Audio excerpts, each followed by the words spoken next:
Yes. Any questions anybody has before we get started? Today is a very important lecture because this lecture is central to actually what is my USP using the nodes. And this is something that it's very difficult for you to get a good perspective on because predicting with the nodes is the most difficult thing, in fact, that people can do. And working with the nodes in astro life coaching is the most important thing, right? Because nothing is going to give you as much of an insight into that person's soul trajectory and mind as studying the nodes in their chart.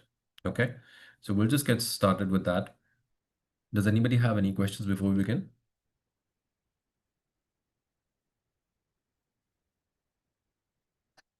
Okay, if you don't have any questions, then I'll get started. So, what are the nodes basically? The nodes are where the paths of the moon intersect the ecliptic. Okay. It has taken me a lot of effort to simplify it to the point that I'm going to give it to you now. What is the ecliptic? The ecliptic is the sun's apparent movement across the sky. What is that? You know, the sun moves through the zodiac, right? So think of the ecliptic basically as the edge of the clock. Okay, that is what the sun moves through, right? From our perspective, it's the sun moving, but really it's the earth moving. Okay. But you'll get yourself confused right at one go if you start thinking about all of those things. Just think of it from this perspective. The ecliptic is literally the plane of the movement of the earth around the sun extended.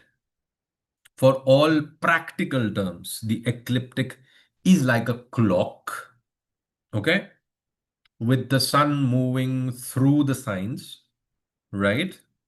That is the ecliptic. Wherever the moon's path intersects the ecliptic, that is where you have the eclipse points, and that is where you have Rahu and Ketu. That's it. Okay. You look at this a few times, you'll get the hang of it. There's actually nothing more to it. There's nothing more that can confuse you or that you need to understand. It's just this. Keep it to this right now. And you know my style. We'll expand with multiple iterations as we go ahead. Okay. So why is studying Rahu and Ketu so important, by the way? What is the point of like going so deep into the north and south node of the moon, and why is it so important and why is it so effective?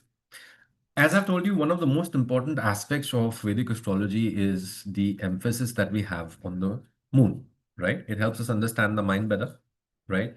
And the nodes of the moon are an extension, basically, of the moon's energy. The nakshatras are the 27 lunar mansions that talk about the moon's energy. The nodes of the moon are an extension of the moon's energy in the sense that since they are the eclipse points, Rahu and Ketu can be taken as that aspect of the moon's energy which is deeply transformational. Okay? At a spiritual level, that is what it is. It's deeply transformational. Eclipses are connected with transformation. Now, this is just something that you should know. I mean, it's just for your knowledge. You know, the impact of an eclipse, the chart that is generated during an eclipse, stays for, you can easily say, around about 3 to 6 months. Solar eclipses, I've seen big ones, 6 months. Lunar eclipses, I have seen in my personal experience, like they are there. That effect of that particular chart when that eclipse is happening, if you take that, right, and if you reference it over the next 3 months, you will see a lot of that play out. A lot of important events, a lot of important inflection points. Just something I wanted to share. Like, don't confuse yourself with it, like, because there's so many different factors, and then I've had another one. Just something that you should have the back of your mind. Why? Because let's say somebody reaches out to you during the time of an eclipse, it will be helpful to take this into consideration. If somebody answers a question that you've asked them with respect to, okay, for example, somebody says that, I've been having a lot of problems with my spouse. Can you look at my chart? And just ask them, uh, you know, since when have you been having these problems? And let's say they say, 23rd. And then you look at it, as you say, a chart, you say there are no events happening. And then suddenly it strikes you, okay, there was a There was a lunar eclipse around about the 23rd. There was an eclipse around about the 23rd. And that will give you an important clue from that perspective. Okay. So, from a purely spiritual, introspective, transit based sort of thing, this is why the nodes become very important, because it's kind of like they represent the permanent energy of that transformation, which is always carrying out with respect to them being there. But why? So, let's go deeper into that. Everybody can see this diagram? So, there is a story surrounding it. Now, these stories are all, in case you're wondering where all of these stories are, in the Puranas. Srimad Bhagavatam it has a lot of them. You can start with that. Vishnu Purana is also something which has a lot of these stories. So the Puranas are considered the fifth Veda. Okay, a lot of stories there. Get a good translation, and I would suggest, and this is very important, and I keep saying it in my videos as well. Becoming good at Vedic astrology is not about just studying predictions and studying techniques, with due respect to everybody. I think today I'm in a different location, so I'm in a much more mellow mood without my ring. Otherwise, I'm much more forceful. But with respect to saying that no, this is not the way. That's just too much focus on predictions. But reality is that the more you just expose yourself to the knowledge of the Puranas, the Vedas, the more you just spend your free time reading about nakshatras and all of that, the better you'll become at it. Okay. Now, with respect to the energy of Rahu and Ketu, it all starts with the Samudra Manthan. Samudra Manthan is like the churning of the ocean. What was the churning of the ocean? The churning of the ocean is a celestial event that took place when the ocean of milk, which is where Vishnu, Lord Vishnu, the creator of the universe, the supreme conscious being and Godhead, is supposed to reside. They decided, we have to churn the ocean. We have to churn the ocean to get out. Primarily, they were after the nectar of immortality, the Amrit. Okay. And so they were like, okay, we're going to get together. We're going to do it. And so on the left, you see the Asuras, and on the right, you see the Devas. Okay. Now, the Devas and Asuras, it's very important for me to highlight because it's going to come later when you study the nakshatras. Because every nakshatra is represented by a yoni, but is also represented by a gana. Gana means type. Okay. And so some nakshatras are Manushya Gana. That means they represent the human psyche and mind of balance. Some nakshatras are like the Devata Gana. They're more peaceful in nature, aspiring towards higher, what do you say, values and consciousness and things of that sort. Then some nakshatras correspond to Asura Gana, Daitya Gana. These nakshatras are more materialistic in nature. So asuras are not necessarily bad people. I mean, this is just how they illustrate it, and I think this should be something that at the risk of sounding very very controversial. I mean, so that's the point of this course. Is my perspective that you take away towards this knowledge. I think it's just a representation from the perspective of too much reliance on the Aryan perspective of what nice people should look like and what difficult people should look like with mustaches and all of that. And so, these people are more clean shaven. I think this is just iconography. You have to learn to look beyond it, right? They may not look like this at all. They're just different energies, right? So, long story short, the Devas and the Asuras, they started to work together. And so the Asuras didn't want to stand on the side of the head of the serpent, which was Vasuki. Vasuki was this celestial serpent that they used to churn the ocean. Now it's like butter churning. This mountain is Mount Mandhar, and it was resting on Vishnu's Kurma avatar of the celestial tortoise.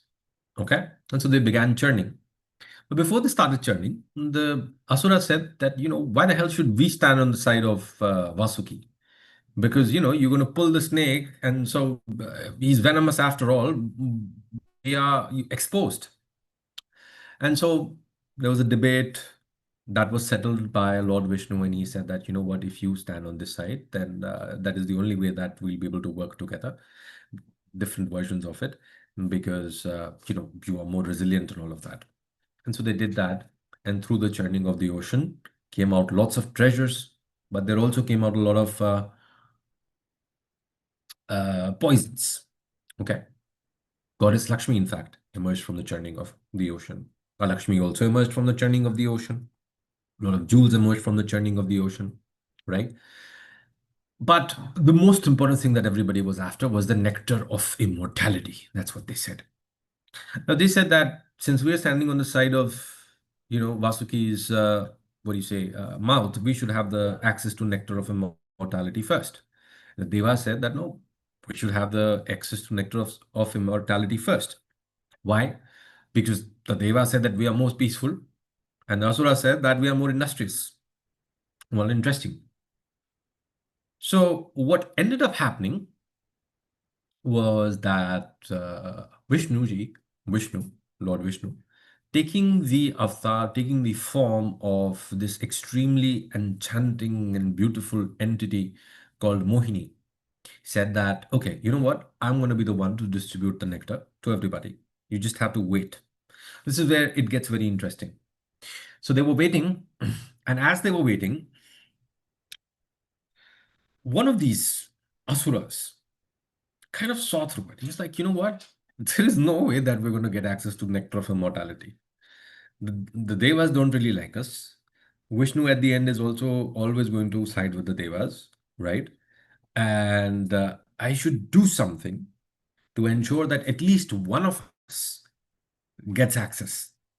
Really sorry to interrupt your video, guys, but a lot of you keep asking me how you can learn Vedic astrology from me the way that I practice it in conjunction with life coaching techniques like NLP and CBT and psychology.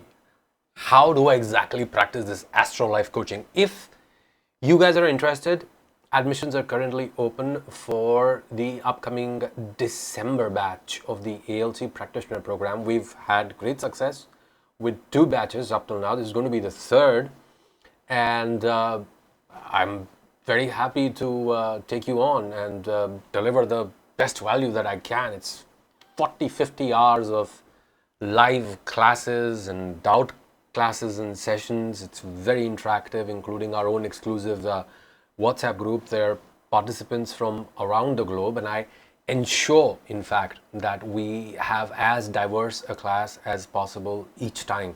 Okay, so if you've just been thinking that I want to get into something that enables me to teach, that enables me to coach, but I really don't know where to start, this program is great for you. It's a strong foundation in holistic life coaching with a lot of allied life coaching techniques that pour into it, augment it. And so if you're a coach already, or if you're a psychologist already, this can be a great asset to your arsenal. Please go back to enjoying your video. If you want to apply to this program, the link is given in the description box. See you on the other side. Adios. And so he disguises himself as the Devas, and he sits in the midst of the Devas, right? And then as Mohini is distributing the nectar of immortality, suddenly they realize, so sun, moon, what do you say, Mercury, everybody, with all of the Devas, who is this additional Deva, right? And by the time that happened, he had already swallowed it, right? It was in his throat, the nectar of immortality. But see, there's the thing with Vishnu, which is always illustrated as a person who requires your supreme trust. So this is important for me to interpret it for you, since I'm sharing the story, at a spiritual level, because the many different connotations associated with it. It might seem like just a story, but none of all of these stories that you read are just stories. Everything here is very closely tied up with an iconography. Where you begin studying, you'll understand, okay, this is what they're actually trying to talk about. They just encode it in the form of stories, because that way it's easier to remember. Okay, so the thing with Vishnu is that Vishnu values devotion the most. Brahma is going to value everybody equally. He doesn't care, if you're a, what do you say, Rakshas Garn or a Dev Garn, whoever. Shiva doesn't care about anything, to be an honest, unless, he just cares, are you consistent with what you are promising. Vishnu values devotion the most because that is his way of working with things. He is the one responsible out of the Trinity for looking after everything, everybody, right? And so the more you are devoted to him, essentially you are devoted to balance. And so that's what he works with. So while he was slighted, and then, he took his form again back to who he is. He took out the Sudarshan Chakra and he chopped that person, Swarabhanu, that was the name of the demon, into two. Okay. Now, the thing is that he hadn't completely swallowed it, it was still in his throat, but he had taken it so he couldn't die, right? He was immortalized. He was immortalized, but he was cut into two. And so, being cut into two, now he existed as two separate entities. The head became Rahu, and the rest of the body became Ketu. So, that is how the presence of Rahu Ketu sort of came about. You want to go deeper into it, you can also read the book that I have written. It's currently available for free on issue. Won't be always, but you can check it out. Decoding Rahu. It'll be very beneficial to understand. You can go into this in more detail. But the thing is, what you have to understand here is that you have to understand the nature of Rahu through this story. See, there are many perspectives that one can take. One can take Rahu as this, quite often that people say it's a conniving, clever energy. Some people say it's an opportunistic energy. See, that is why it disguised itself and sat in the midst of devas. I tend to be a little bit of a devil's advocate and look at things from the perspective of understanding, life by stepping into their shoes. I think that what he just did was ensure that at least one of the asuras gets access to the nectar of immortality. Him being an asura, he definitely must not have taken this altruistic perspective. At least one of us should get it. But his approach was right. What does this teach us? See, Rahu, whenever it's prominent, is going to lead individuals on entrepreneuring pursuits. A strong Rahu is always going to take you in the direction of trying to attempt what nobody has done, of trying to attempt some things from the perspective of, at least one of us should do it. And so you will quite often see individuals with a strong Rahu pulling out their families from poverty, pulling out their, I mean, the best example that I say, Rahu in the first house. We're going to look at the case studies right after this, but it's so intertwined, it's hard to separate. Michael Jordan, Rahu in the first house. Chicago Bulls was nothing before him. Okay? Chicago Bulls is nothing after him either. Chicago Bulls was only Chicago Bulls as long as Michael Jordan was there.